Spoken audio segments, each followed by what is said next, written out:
Greetings, cherished members of the mighty Imaging Special Interest Group, and a special welcome to all our wonderful colleagues from the APTA Orthopaedic Academy. Thanks for joining us in our collective efforts to dismantle the barriers that keep us from actualizing our ultimate macro picture goal of autonomous primary care physical therapy practice. And that for us and our drive to modernize our profession means realizing and normalizing physical therapist imaging referral privileges and PT-administered ultrasound imaging. I'm Bruno Steiner, and I just started my second and final 3-year term as president of the Imaging SIG for APTA Orthopaedic.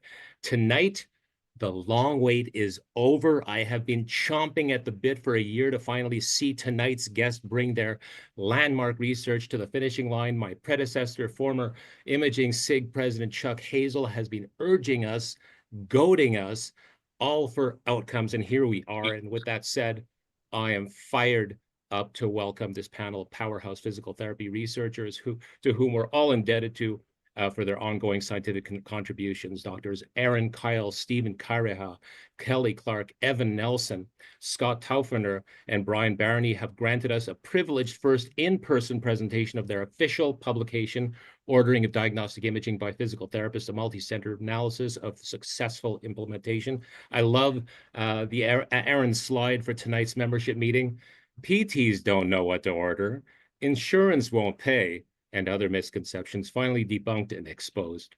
I truly believe this evidence represents a decisive moment for our advocacy, and this pivotal research is exactly what we need to defend our modern physical therapy practice from false narratives generated and espoused by stakeholders within and without the physical therapy profession. And I've said it before, I'll say it again. This seriously impactful data is going to inform public policy in a nation beset by crisis level and worsening physician and nursing shortfalls. You know it, I know it. Physical therapists are ready to practice at the top of their game and their licenses for the public good. It is time to leverage modern physical therapy practice for the healthcare consumer. And needless to say, I can't wait to hear from our colleagues and dig deeper into their findings. But as usual, I've got to get through some business items for our Imaging SIG members and review our nation's PT-directed imaging scorecard, as well as our new PT-administered ultrasound scorecard. And boy, oh boy, oh boy, oh boy, we've got some super exciting news for you and total cause for celebration before we get to our panelists. So let's get to it. If I can get this thing to advance. Oh, come on. Okay, first of all, here I go again. I'm not letting you off the hook. You absolutely need to learn and use diagnostic ultrasound imaging. It's transformational physical therapy practice. Incorporate it into your professional academic lives and get involved in promoting it. I use these really cheesy graphics to try to bring some highlighting to this. More diagnostic ultrasound imaging. I got a fever. I tried AI, and this is what I came up with. So I had them basically go create a serial box with an ultrasound image of a knee joint on it, and they gave me this. Neos. So AI, not quite there yet. I asked for that. They've got a little ultrasound right here and a radiography, a radiograph of the knee with with actually the Neos. You know, it's interesting what you come up with. It kind of fun, but as per habit, we're just out of March Madness, and appropriately, this came in through our clinic. And we've been following this for a couple of weeks. This is the upper mid-anterior arm of a 14-year-old young lady who's real competitive in her basketball playing with her school team. She came with a big hematoma, and after a while, she couldn't actually extend her elbow beyond negative 45 degrees extension. So we looked at it in 2 seconds and found this big myositis ossificans traumatica calcific collection that's been growing. And so now this has informed our treatment, our conservative management, and she is doing better. And we will follow it until it is fully resorbed. Just a way to let you know that ultrasound is amazing, and we can use it to the betterment for the patient. And just to let you know, if you're advocating for diagnostic ultrasound, just to remind you, the APTA formally declared ultrasound imaging as part of the physical therapy professional scope of practice as a response to a direct inquiry from yours truly.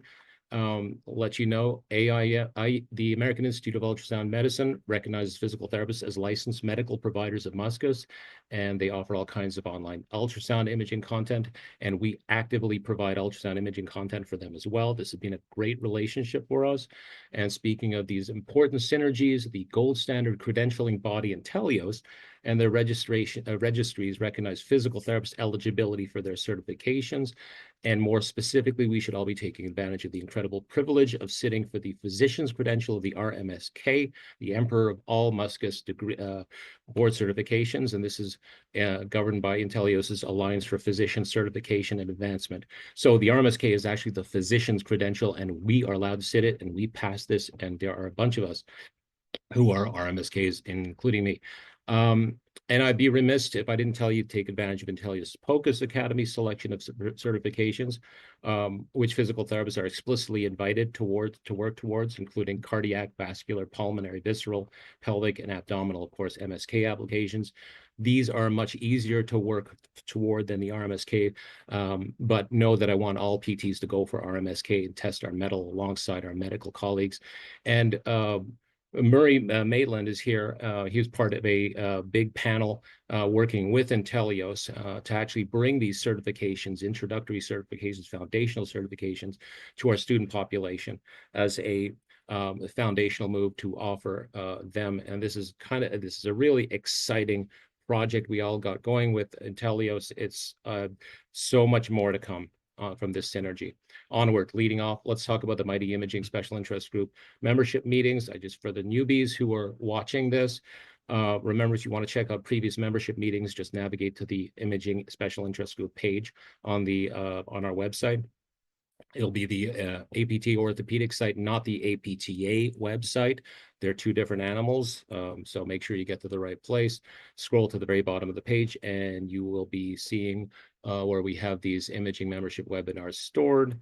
And there's a growing inventory, but also check for our AOPT YouTube channel for all kinds our APT Orthopedic YouTube channel for all kinds of content, including our membership meetings. And I must say, we're certainly getting a lot of views.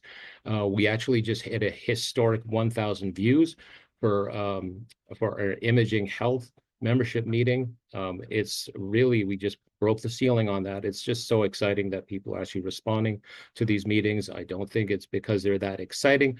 I think it's because they're really, really desperate for this type of advocacy and desperate for change that realizes true actualized primary care physical therapy. And imaging and imaging referral and PT administered ultrasonography is absolutely important, huge area for us.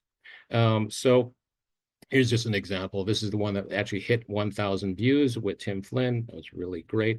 And just to remind you, for those who are interested in any sort of state board initiatives or legislative initiatives, please contact us. Don't reinvent the wheel. We have the resources for you. If you want to make a really good inquiry, we have some tried and true methods of actually getting this done and having a more effective approach.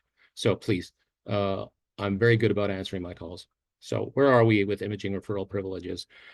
Here's something really exciting. This is courtesy of Lance Mabry and myself. Brace yourself. So North Dakota, we won. We got a 45-0 outcome in the Senate for full imaging access privileges, and it went to the House, and it was 88-1 on that vote, and it's going over to the governor's desk. This is huge because they started off with radiography only, but they were not satisfied. They went back to the mats and got it done. You should have seen Mitch Walden and Scott Brown take it on and just advocate just so professionally and so wonderfully. So this is what we look like, right? That's what we used to look like. And then, so a couple of developments, Wyoming, just to let you know, Wyoming actually just had a state board inquiry answered, and it wasn't the best response, but it was actually a positive response nonetheless, inoculating us from bad future inquiries. So they essentially went for a positive neutrality, essentially saying, we're not going to come after you if you go and refer patients for imaging. So that just means you have to basically create your own relationships with your the radiology centers you want to do business with, and look to do that. Just to quickly say, deep green is full imaging privileges. In gray, it is absolutely silent. Doesn't mean you're restricted from actually referring to radiology centers. You just have to go and do it in a way that essentially a one-on-one basis doing business with radiology centers, and see how you can negotiate that process going forward. Red states really have strict prohibitions. These are not ideal situations, and really poor judgments, and frankly self-inflicted wounds. Oregon's really interesting. They're on their way towards an actual legislative process. It's very exciting. I just talked with them yesterday. They're in gear. They passed the Senate, the House committee. They're going to go to the floor. They're going to encounter some resistance in the Senate. There is one pediatric physician that they're wondering how to go about their advocacy. We prepped them really hard yesterday. And gave them a big care package of all kinds of resources so that they can have some scripted response to, frankly, boilerplate objections.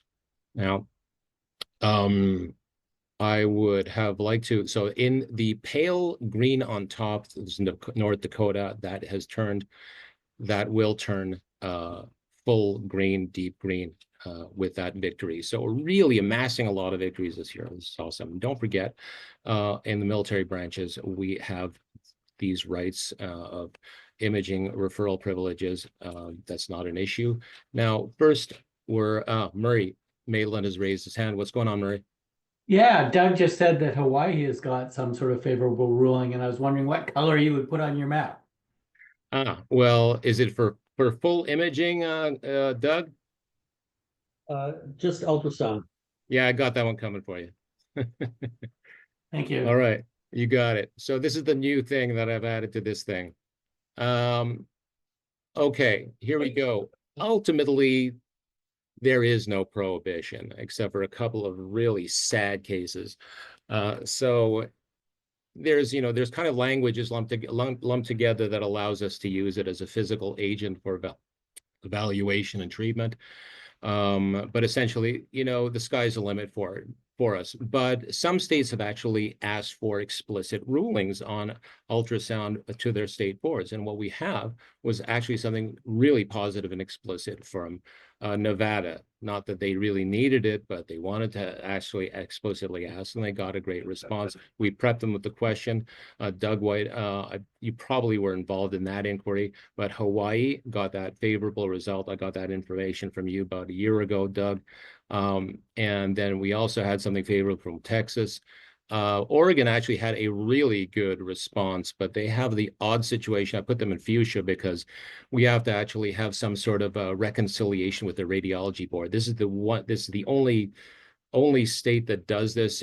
They've asked me to actually come down to Oregon to actually plead the case for a physical therapist performing ultrasound, and they wanted somebody outside the state. It's down the road from me, no problem, I'll do it. Wyoming, they asked for a specific ruling on that, and they responded in complete positive neutrality. They're not going to come after you if you use it. And there's nothing in the language in the Practice Act says you can't use it either. So that's okay. As far as the weird cases, North Carolina, I don't want to spend much time on it. I'd really rather talk about Aaron. We can get into this specifically, but they had an extremely, I think, a derelict response to an inquiry that was really a poorly phrased inquiry. You can ask a bad question and get an equally bad response. I have it on good word, and actually I know because one of our members is actually asking a more specific question now as a follow-up to this, and we're going to see if we can shake some trees there. Alabama is the only other issue in a devil's bargain. They essentially wanted to go for direct access, and they allowed a whole bunch of the installation of all kinds of restrictive language on imaging and interpretation of imaging. So it doesn't say you can't practice ultrasound. The problem is that even if you found a big, massive myositis ossificans traumatic or a big, massive gastrix tear, and you knew exactly what it was, you're not allowed telling the patient. It's really annoying. But military branches, no restrictions. Just ask the legendary John Umlauf. Let's go on from there. Now to the main event. I am ecstatic to introduce doctors Keil, Correa, Caraha, Clark, Nelson, who's not here, regrettably, and Brian Barney and Scott Taufener. Get your questions out for our panelists, and let's dig into the science, and of course, reflect on the possibilities ahead. So I could go on and on about their powerful credentials, but I'm going to leave that up to Aaron. Aaron, if you remember, it's practically a year ago that you actually presented sort of preliminary results, and now we're finally here. And at the time, I want to show you, that was our map before. And it's a whole lot different now. You remember the green that we saw. This is dramatic. So I guess just a little more preamble for you. I'm gonna stop my share. Okay, my share is stopped. Folks, you got to realize that the main objection that people are coming up with, so we're getting a lot of boilerplate stuff. And then one of the big ones is utilization, but it's this ACR letter that came about. And Aaron's gonna essentially parry that. But now we have evidence to actually counter this terrible argument, this false narrative that's been repeated. And this is why this is such a linchpin of a study for us. And I'm going to use the heck out of this for our advocacy. So please absorb all you can. Aaron, I give you the floor. Thank you so much. Bruno, you are doing a fantastic job. Thank you for leading our SIG in such a dynamic way. And the map is the proof that things are changing. And my mantra these days is, before I hang up my PT license, many years from now, my hope and my prayer is that this is just a normal thing, that of course PTs order imaging because that's what we do. And it looks like we're moving in that direction with warp speed. So just way to go, Bruno. Thank you for your leadership. As you mentioned, we presented some of this preliminary data a while back, and some of this presentation will be a recap of that first one, but we do have some updated data that we were able to include in a revision of the paper that we finally got published. And so this is the team. These guys really did the hard work. I just tried to cheer everyone on to get it done, but what a wonderful, wonderful group of really smart people to work with. And just want to say thanks for everybody putting their heart and soul into this. It's been fun to see it come into fruition. And so I want to start our time tonight with hearkening back to a presentation that Dr. Zimny gave us a while back for Iowa. And if you weren't a part of that presentation that evening, Corey shared how they were eventually able to get imaging privileges in Iowa, but he was talking about the story of, which groups supported this initiative and which groups not so much, and which groups pretty much came out against that. And so he mentioned that there was a letter written from senior leadership of the ACR. And I have a copy of the letter here that I want to just review with you. And it's written to the chair of the Joint Subcommittee on Health and Human Services. And here it goes. On behalf of the ACR, we appreciate the opportunity to comment and oppose this bill. And by the way, ACR is a professional organization representing, just 40,000 radiologists and a bunch of other folks. So pretty big group, right? And we point to the ACR guidelines as we should, because it really is, arguably the gold standard for imaging decision making. And so to have the senior leadership of that group come out against this initiative, you would think it would just be over. Like, well, how are you going to fight this? They go on to say, we believe expanding the scope of PTs to include ordering diagnostic imaging would lead to overall impact, would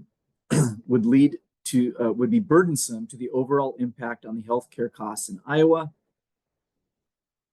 and may result in repeat exams with potential exposure to repeated radiation doses. So this sentence on its face looks like a concern. You got the head of the radiology consortium saying, we think this is going to be a problem. It's gonna burden the healthcare system in Iowa. For sure, it's going to create unnecessary repeated tests. And by the way, radiation's going to harm people. Okay. So on its face, you have to slow down and pause and at least ask, is this true? Because if it is, then maybe we should vote against this bill. And then they cite the study. And this JAMA article is what they're referencing. It is one study, not a boatload of studies. They cite one article to support this opinion. So we wanted to take a look at that article. Before we do, just to be really clear, it's the chief executive officer of the ACR signs it and says, we are against physical therapists having privileges to order imaging. Okay. Here's the article that they cited. Comparison of diagnostic imaging ordering patterns between advanced practice clinicians and primary care physicians following office-based evaluation manual visits. All right. Here we go. No data related to PT practice was included in the JAMA study.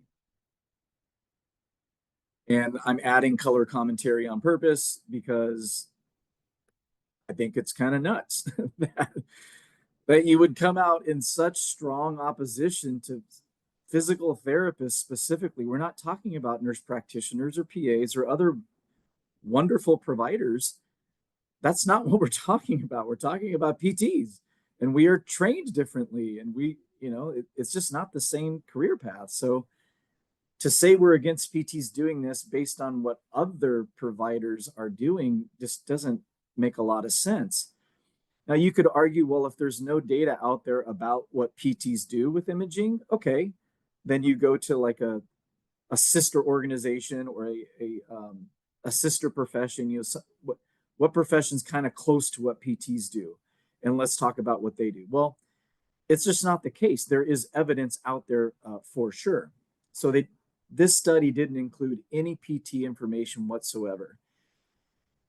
In spite of that glaring flaw, even if it did include PT-related data, here were the results.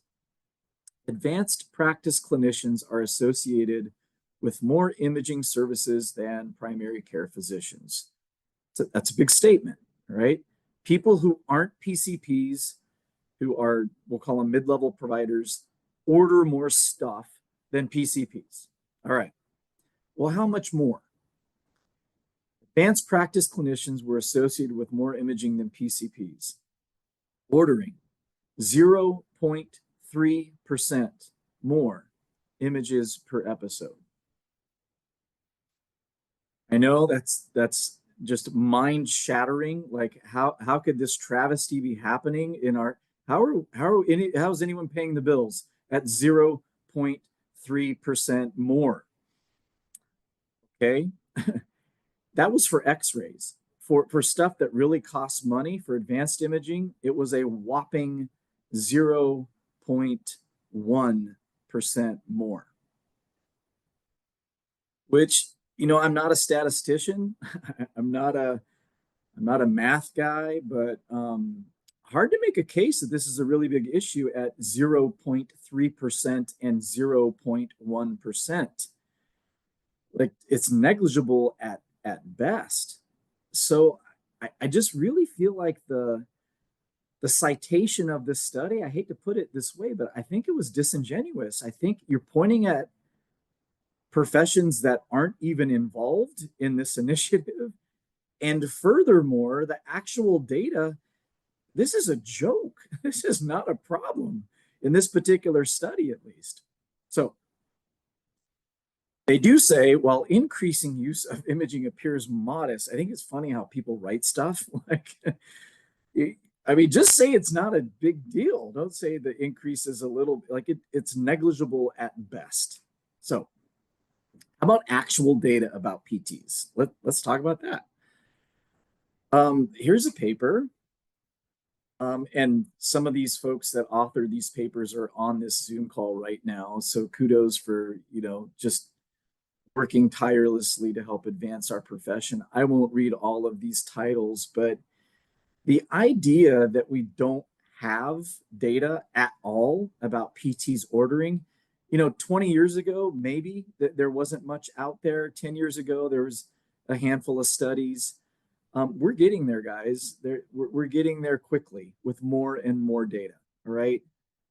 And so here we go with our recent paper. Ordering of diagnostic imaging by PTs, a multi-center analysis of successful implementation. And we booted around different titles, for a while, as 6 people writing a paper will do. And my hope was to really just clearly articulate what this paper is about in the title. And so I really wanted to have the word order in there. I know some of us might feel differently about that. Maybe refer diagnostic imaging would be your preferred term. I feel like ordering says what we actually do. And multi-center. This isn't just a one-stop shop study. We had several institutions involved, and hey, by the way, it works. It was successful. So that's our title. Here is our purpose. The purpose of the study is to report the utilization, appropriateness, and everyone wants to know payment. Okay, so we really drilled down on those 3 things only. How often were these therapists using imaging? Did they order the right stuff? Did the bill get paid? Okay. Here's the nuts and bolts of our study. We had 3 separate institutions spread across 4 different states, 19 different clinics involved in this study, and a pretty good sample size of 75 different PTs ordering. And there may be data that I'm just not aware of out there on PTs in the civilian world ordering. I think this is the largest data set that I've seen. And that's not just to tout my own horn. I'm just saying that we could use more studies on more than case studies. It would be great to have larger data sets published. So again, just to highlight 3 different states, 4 different states, 3 different institutions. We all know that different institutions are run by different policies. Certainly different states have different practice acts. Different PTs have different levels of credentialing and on and on. So lots and lots of potential variability in this study. There were the 3 institutions. We had Georgetown University Hospital in Washington, D.C., representing that part of the world, the University of Wisconsin Hospital and Clinics, and St. Luke's University Health Network, which has a presence in Pennsylvania and New Jersey. So again, 3 things: utilization rate, appropriateness, and reimbursement. Here were a summary of everything that was ordered by those 75 PTs. As you might imagine, the bulk of what we ordered were plain film x-rays, as it should be, as you would expect. Roughly 87% of all images ordered were x-rays. Now, just a caveat on that, in Wisconsin, the law is only x-rays right now. Maybe that'll change down the road. So that's also why maybe the x-ray number is a little bit higher. But what was the rate? how often did we use imaging per episode of care? And here's the numbers.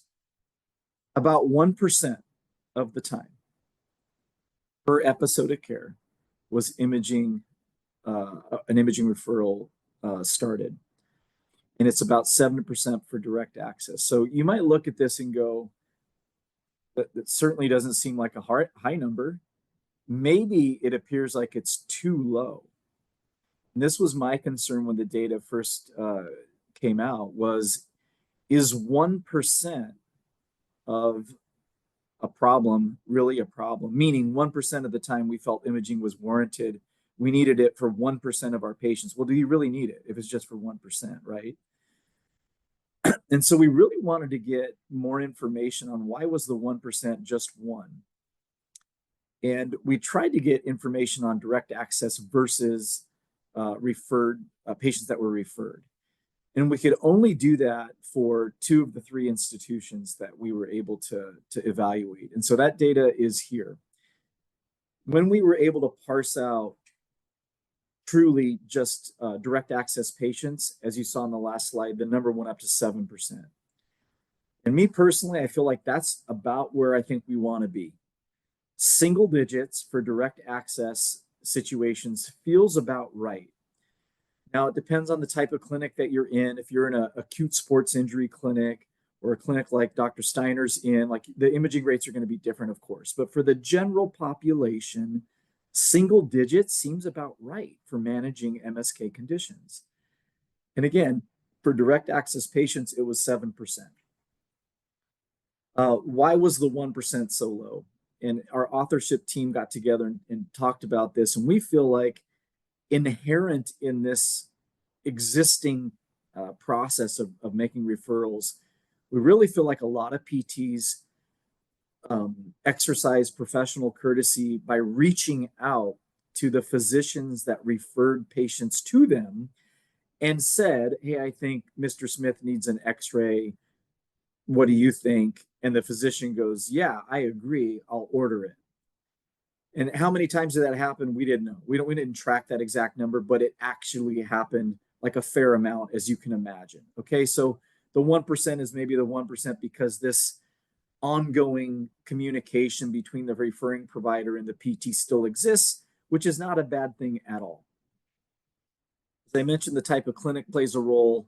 Our colleagues up at West Point in New York, they published a paper a while back. Their imaging utilization rate for episodic care was upwards of 30 or 40%, but they have a acute sports injury clinic, for military cadets. So you would expect it to be a bit higher, right? In the general population, it's probably going to be significantly lower. And then patient awareness. We really feel like this is on us as PTs to maybe do a better job with this. Patients have no idea that PTs increasingly have privileges to refer for imaging. And so if I'm a patient and I have no idea that my PT can get me an x-ray, or maybe I think they just can't, maybe I'm starting that process by going to my primary care physician or orthopedist or whatever, because that's just what I know. And so this probably won't change anytime soon, right? To steer consumer mentality is going to take some years of effort, but I think it can actually happen. So our utilization rate, hands down, very, very, very low. Okay, you might be wondering, like, what is a normal utilization rate for a primary care physician managing back pain? And it depends on what you read, but I have read as high as 30 to 40%. All right, for just managing MSK conditions, not acute injuries, but just MSK. So we're at 1. What about appropriateness? So we didn't order too much, but maybe you ordered the wrong stuff. What about appropriateness? We use the American College of Radiology appropriateness criteria to evaluate appropriateness.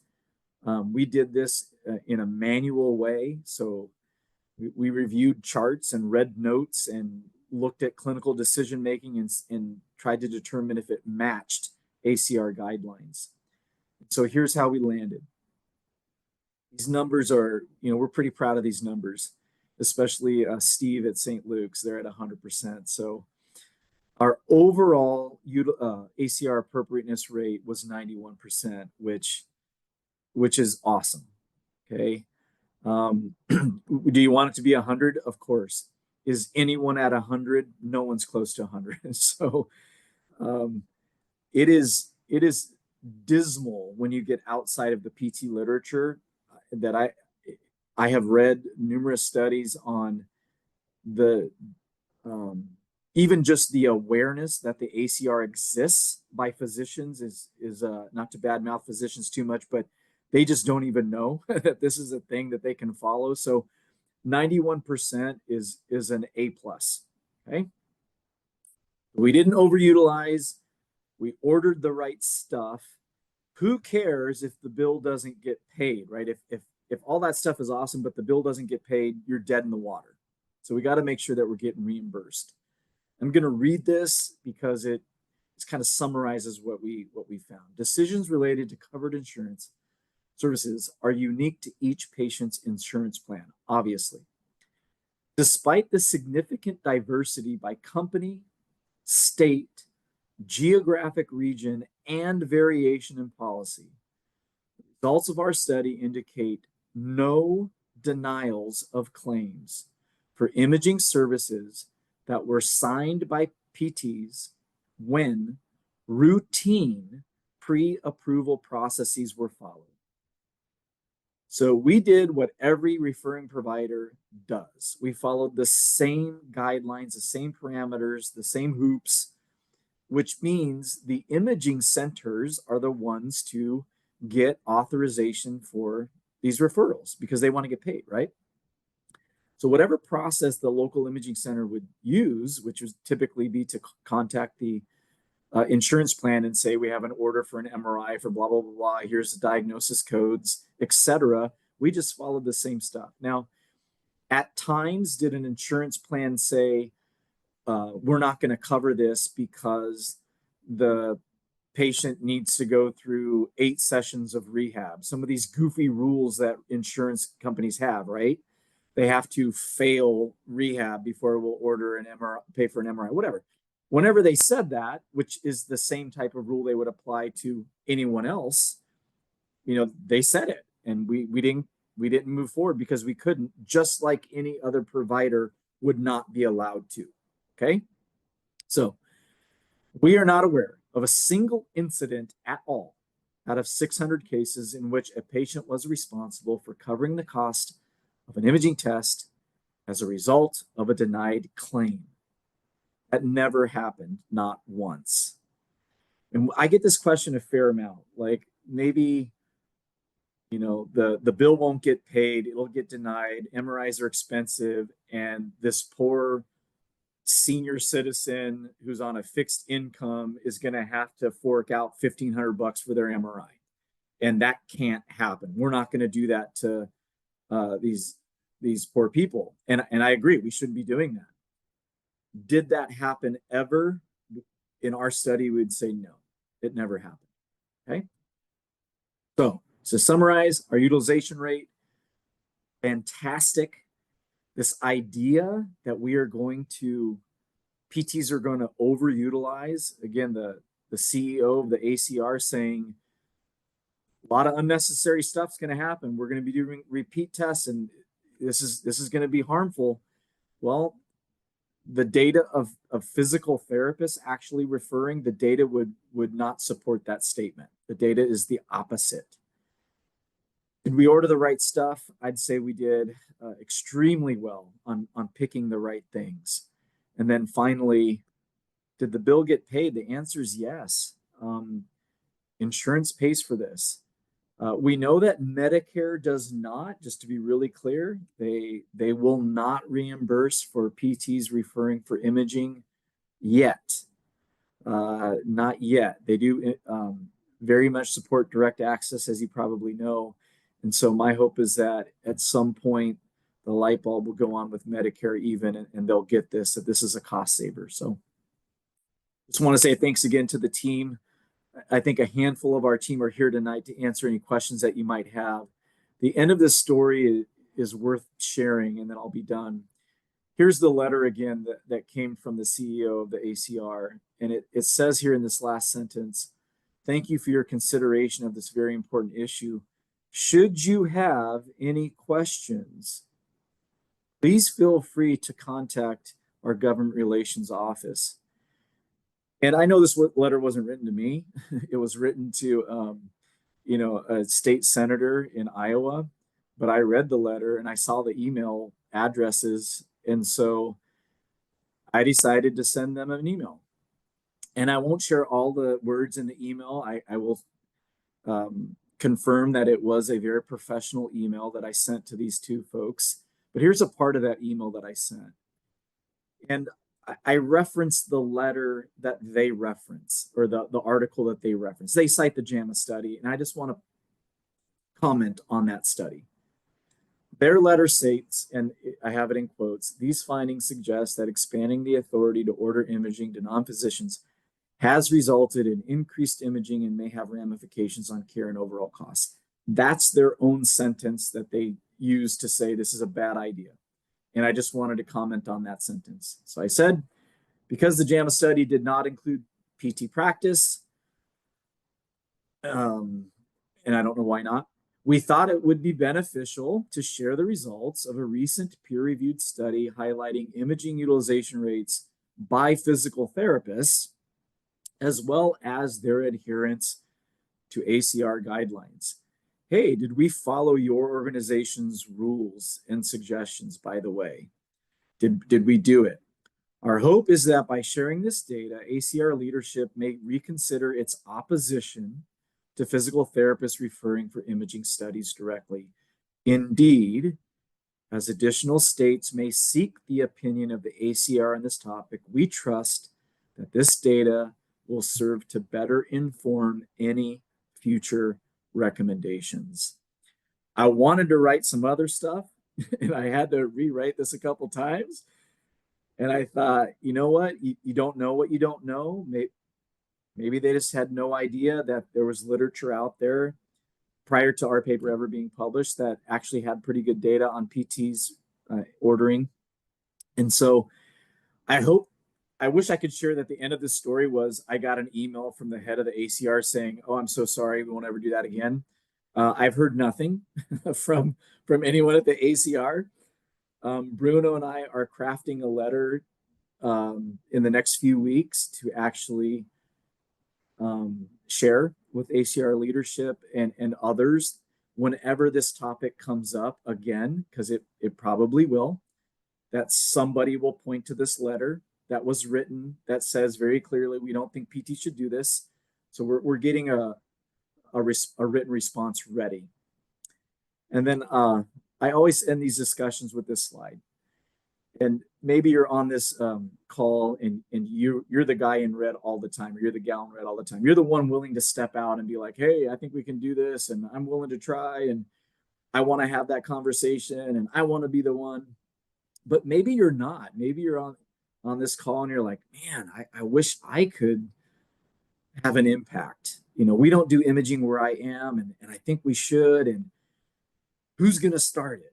And you look left and you look right, and no one's moving. Maybe you're the person. Maybe you're the one. It takes one to be like, "Yeah, I think we should give this a shot, and I want to be the person to initiate it." And so if you're that person, we will come alongside you as best we can and support you along the way. Promise to do that as best as we possibly can. So. Bravo, Aaron. And that's absolutely the case. And case in point, I was someone, a mover and shaker from Missouri approached me a week and a half ago. And we've already crafted a letter, a formidable letter for the state board in Missouri based on imaging referral privileges. It is an excellent document, and it was literally sent to the state board while we were having this meeting. So I think this is the type of thing that has to happen. The question was for this guy was, well, are we doing this, or should we stay silent? Should we do anything? What keeps me up at night is when the state board inquiry is a terrible question, resulting in a terrible response. And you have to ask the question in a very legalistic fashion that prompts a certain response. And the question has to be based on duty to refer, as you well formulated this, Aaron Keil. You are the granddad of this way of asking a state board inquiry. And if you just ask, is it in our scope of practice? They're going to look the state board member is going to look line by line, and they are going to just simply say, well, I don't see anything in imaging in our state board, so it isn't in our practice act. But if you ask in a certain legalistic way, is there any prohibition to it? Is it consistent with practice?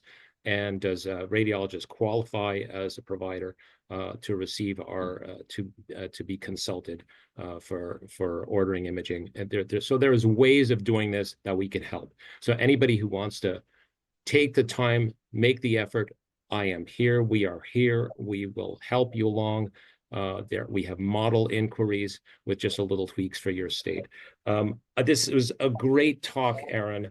And, you're being really nice about this, giving them kind of like, well, maybe they didn't have time to research the subject from the ACR when they made that determination. But, if we did something like that and based on a one terrible read of a piece of evidence, they would skewer us. I mean, essentially, I'm going to be absolutely forthright on this. Frankly, it's kind of intellectually lazy. And the conclusion drawn on this JAMA article, I mean, 0.1%, 0.3%. The conclusion should have read really not much more. You're not going to turn NP and the idea of like kind of throwing NPs and PAs under the bus in the first place when you have these massive physician shortages that are just getting worse. And then you're going like, you're not going to leverage anything you can to serve the public. This is really bizarre. It's like, do you really think that we're going to turn people into glow sticks? So I'm being glib about it. And here's the other thing. Let's face it. And I talk with my radiology buddies. And they say essentially, look, the radiology equipment is way better than it was. There's less and less ionizing radiation, even from CT scan. So it's kind of like, really, come on. So to your point, we need to have a conversation, respectful, and we have to honor people's objections and worries and concerns to this all. But I think, Aaron, you're right. Thank goodness that you opened the door with that email. I think it's time we actually have a delegation to actually go to them and have the conversation. It might take a while, a few visits, and just to encourage and show the evidence and stop this nonsense. They don't realize we're a formidable ally for them, for public health, and they just don't know it yet. That's my point of view, Aaron. Doug, you have something to say? Yeah, Bruno, a number of years ago, APTA staff met with ACR. Oh, Justin Elliott, I assume, was in that meeting. So we may want to talk to Justin about that meeting and what transpired and all that. If I remember vaguely, it was a pretty positive meeting. So of I know course, which changes I know in which organizations, right. but Right. I know which meeting you're referring to. And that's why Justin Elliott was absolutely shocked when he saw that letter and that Aaron showed us all here. He was like, where the hell did that come from? Aaron, this is Justin. So he's a little gun shy about wanting to even talk. I'm willing to talk. I think the only way to move forward, you have to talk. The ideas will come out. They need to be reassured that this is, and we need to provide them the information. They're certainly not going to inform themselves and do a literature review about what we do. It is up to us to represent. So this isn't really a big thing. Look, we've had tougher conversations as far as I'm concerned. And it's not going to, we have tougher conversations when we go to the legislative committees. So this is something we can have, and it's timely. Because the evidence is there. I think we can have a friendly conversation and build rapport and make this thing move. I want this to move forward. So Aaron, if you're in, I'm in. We could bring a little delegation and just make it just a kumbaya moment and at least share our views and our concerns and listen to their concerns. And it'll be actually, I think it'll be really, really fun. So Aaron, you are going to draft a position statement, because I'm telling you, when it comes to these boilerplate objections, the funny thing is when we go against these stakeholders, they're not getting more creative with their objections. They're actually getting, it's just boilerplate. And we just have to have a scripted response to it. And we've done that, actually. We've created scripted responses to this. But the big one that always comes back, it's the payer. It is the, and it is the, now this ACR thing that kind of manifests in different forms. They're literally, in North Dakota, they copied and pasted that letter, Aaron, and just stuck it in, and they didn't even show up to the meeting, by the way. They just threw that letter out there.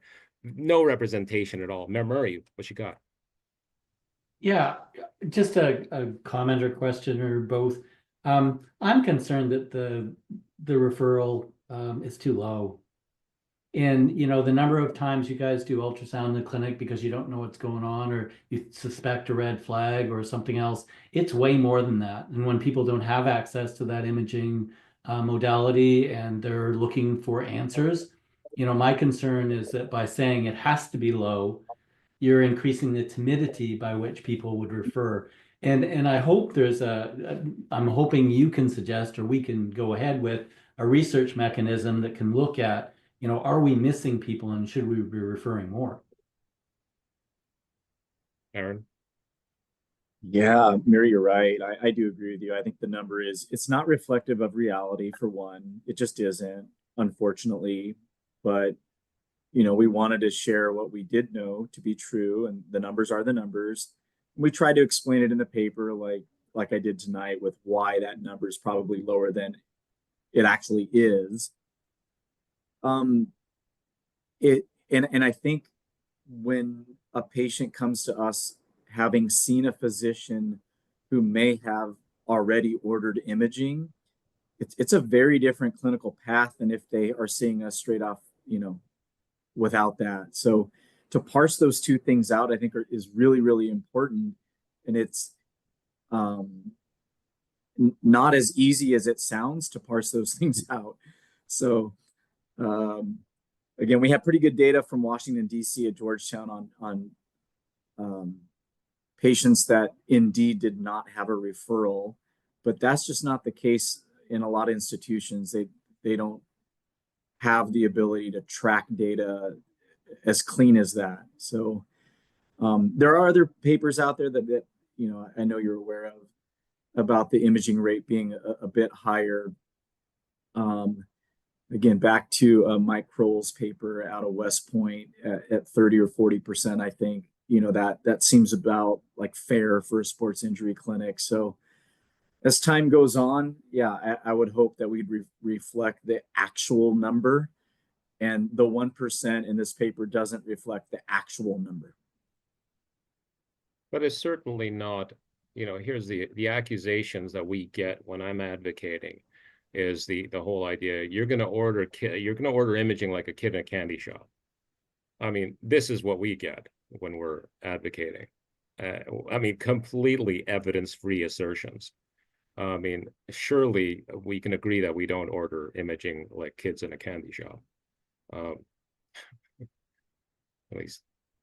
Elaine, did you have something to say? No, I was just going to put in the chat, thank you all, heading to a House of Delegates meeting. So thank you for your work. This has been wonderful. Good luck. Yeah, sorry to say, we have chief delegates. I think Doug's going to disappear here as well. So thank you very much. Really appreciate your work. This has been fabulous. Anybody, listen, I'm hoping this North Dakota thing is going to result in some FOMO for Bill Boysenald in Wisconsin. And here's the additional thing that I wanted to mention on the record here. We are talking with the National Consortium who are going to share their data with us for Utah, and they are actually going to write us an endorsement because of the way we order imaging. So when I was in talks with them, really mind-blowing.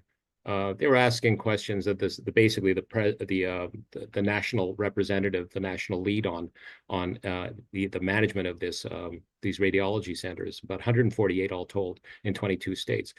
basically asked me questions. Well, so what's your education exactly in these matters in radiology? And I was, you were there in that meeting, Aaron, and thank goodness I could ask you as an academician. I just know that we have CAPTE requirements, and this is part of our education, blah, blah, blah. And then I remember he paused and he said, I got to tell you, there was, the referrals we get from physical therapists in Utah, it's just the radiologists, they literally comment and go like, those physical therapists, they're just always spot on. They're just always right. And, when you think about it, it's like, oh my God, referring for radiology, it's going to be a terrible process.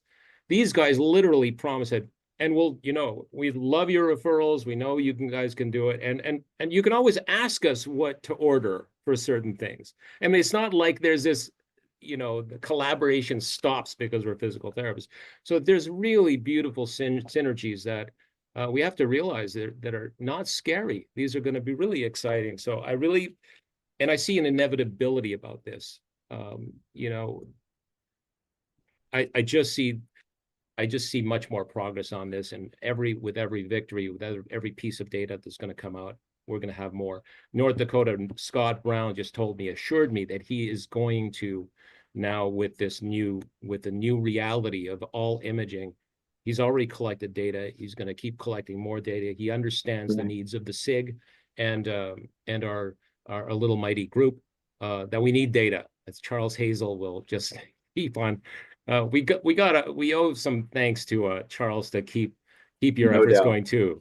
So I think he basically harangued you to get these studies done. Am I right? He did. He did. Judy, do you have any questions for Aaron?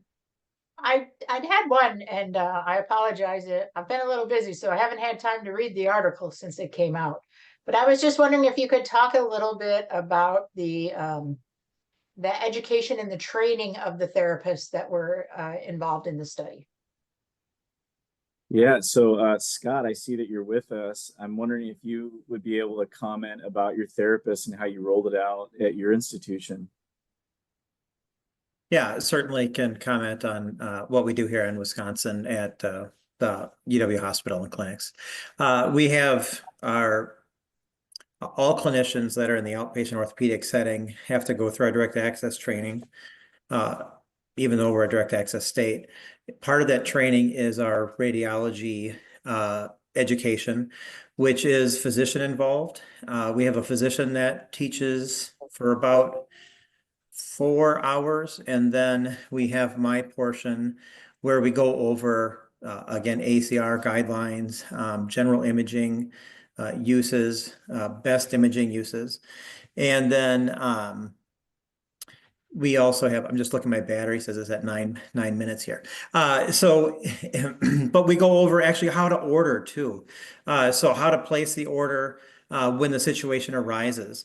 So like Aaron had commented on with education in the universities, that people are coming out with the skills and knowledge to order appropriately. But oftentimes clinically, and what our hospital system's looking for is, are you going to order the image appropriately, and do you get your patient to the right place appropriately? So that's also part of our training. So recognizing ACR guidelines, when to order, what images to order, and just physically how to get your patients to the right place at the right time. I'd comment on that. So I work with hemoncs here, hematology oncologists. So basically I needed to get an MR venogram. And the physicians here, they're completely honest. They really leverage our musculoskeletal know-how and what we've learned.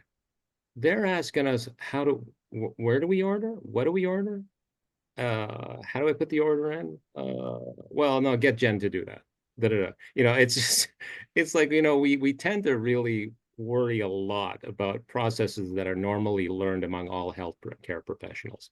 And also for some reason, there's like, oh my God, we're not capable. It's like somebody else ordered the pizza because I don't know how to order it. My first time ordering imaging was for a ripped infraspinatus that I saw on ultrasound. And I knew this guy's going to need a surgery. It was like, so I asked the guy, I didn't come up with the diagnosis on it. So he calls me up, the rad tech, and said, you didn't give me a diagnosis. Oh, sorry. Heavens to Betsy. So I write in the diagnosis. And then he said, do you want the 3 Tesla coil or the 1 Tesla coil? And I go like, I don't know. What do you think? I mean, honestly, it's a process. And you know, I guarantee you a resident and all these people, they're not going to know. So let's cut the bull. It's a learned process, and it's not unique to us. It's not unique to anybody when they're ordering imaging, and people with more experience are obviously going to become a little bit better at the comfort of ordering the imaging. They'll be more comfortable with the ACR rules. And by the way, the ACR rules. So my hemoncs, nurse practitioners, and we've got world-renowned researchers working with us. And I go like, well, according to the ACR rules, da da da da, and they go like, slack-jawed and going essentially, oh yeah, what's ACR? American College of Radiology Rate Guidelines. Oh, there are those? Yes, there are, as a matter of fact. And so, you know, we're pretty good at this. So we have to give ourselves a little more credit.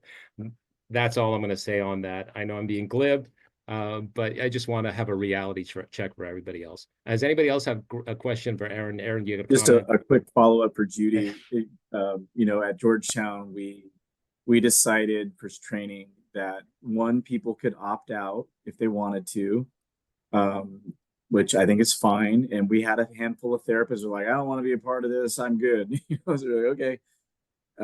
But we required a review of not a transcripts, but just like an attestation if they were recent grads that they took imaging in their PT program, and it had to equate to at least 16 hours total of imaging.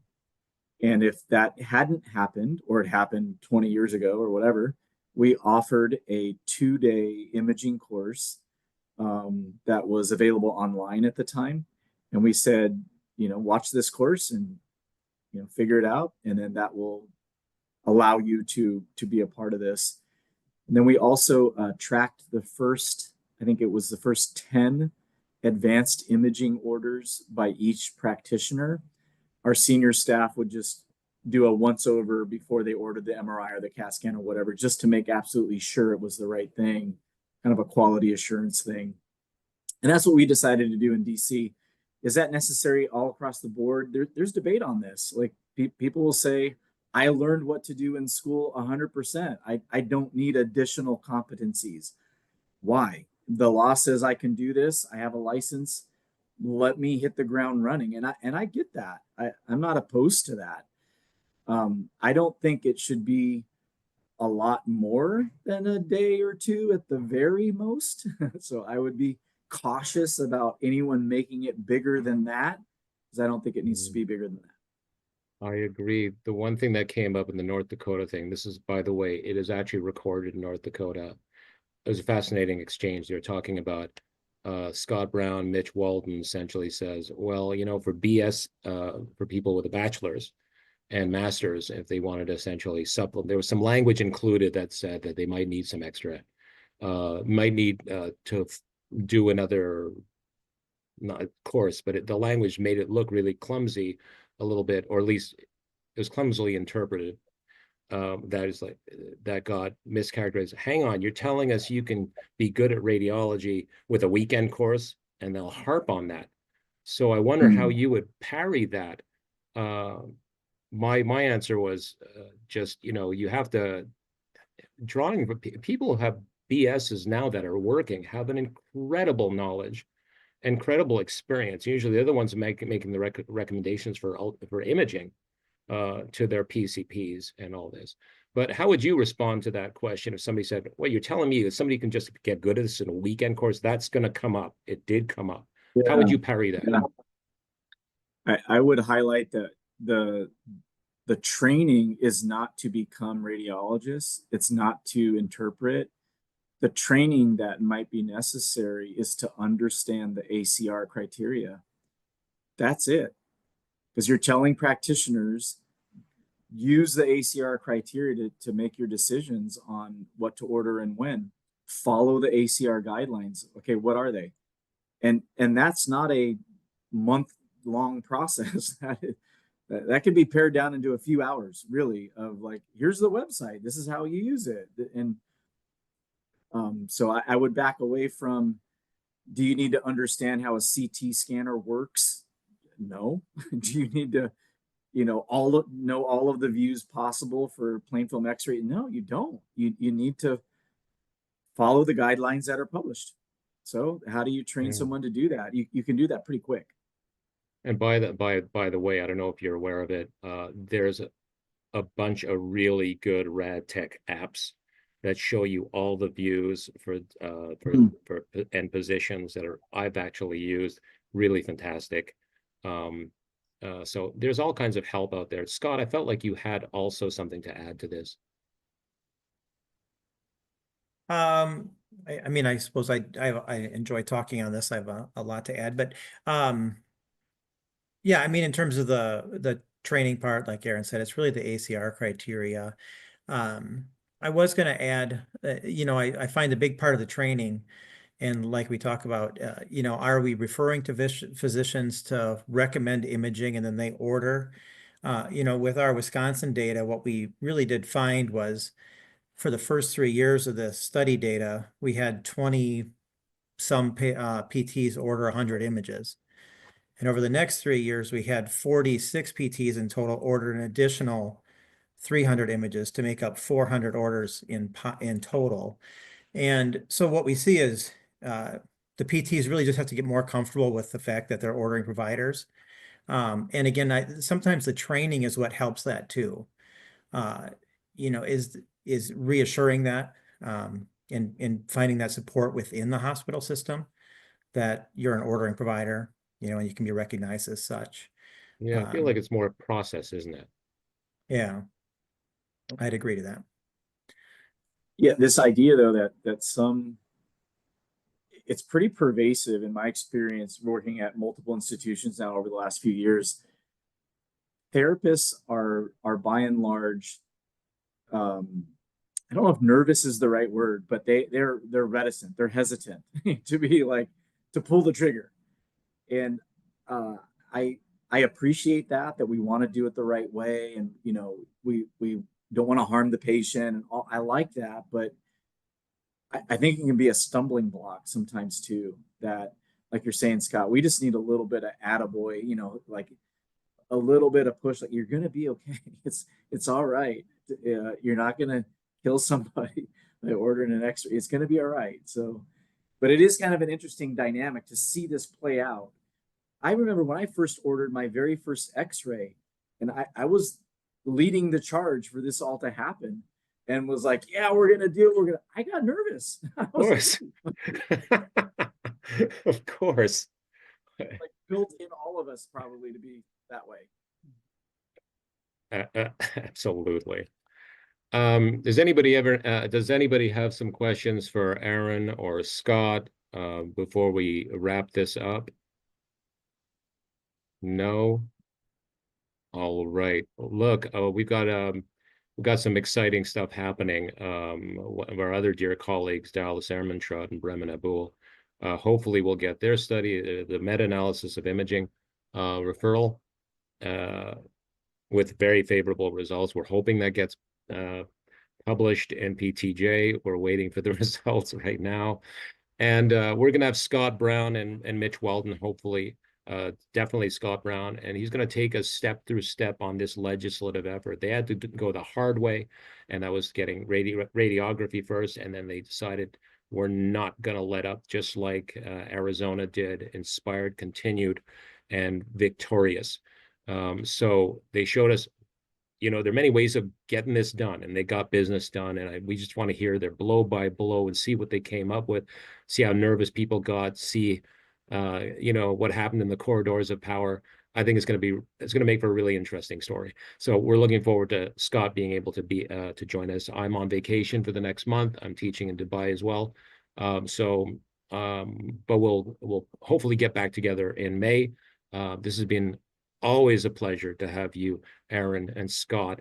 This is, like I said, this is really going to help my advocacy efforts and all of our advocacy efforts. And this is going to be a core study that we're all going to refer to when we parry these terrifically bad false characterizations and false equivalencies that we've seen. But we do need to talk with the ACR, and Aaron, we got to talk about that after the vacay, because I think it's time, like you said. All right. Enjoy your April, folks. And we'll see you soon again.